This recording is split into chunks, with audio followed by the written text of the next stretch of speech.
दिल में जगह देवे खातिर का केहू दी चला, सब समय है। राजभर बना है और बना रहेगा, तो बाकी कहीं ऐसी शक्ति नहीं है जो पवन सिंह के आंख में आंसू लाए। का इज्जत उछाले, वो हमारा इज्जत उछाले, उससे कुछ हासिल होने वाला नहीं है। पब्लिक को सब पता है, इसलिए मैं एज ए पवन सिंह मैं चुप रहा। होई त हई कह दे ई तो लगे हम सुनते। कहना चाहूंगा कि जेकरा जवन प्रूफ करे के बा करू, आज दिन पवन सिंह प्रूफ डाल दी है। दिल में जगह देवे खातिर का केहू दी चला, सब समय है। राजभोगो।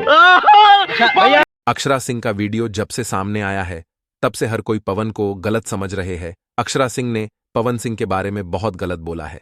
उसके बाद पवन सिंह ने भी सामने आके अपनी बात रखी है। पावर स्टार हूँ या सुपर स्टार हूँ या भोजपुरिया राजा हूँ या जिद्दी आशिक हूँ, ये सब हमारे ऑडियंस के हाथ में है, जो हमारे लिए भगवान है, और वही सब दर्जा देते हैं कि पवन क्या है और क्या होगा। अच्छा, इतना तनाव के बाद भी आप मुस्कुराते रहते हैं और चेहरा का ब्राइटनेस इसी तरह खिलते रहता है। तो दोस्तों, अगर वीडियो अच्छी लगी तो वीडियो को लाइक जरूर करें और चैनल को सब्सक्राइब जरूर करें।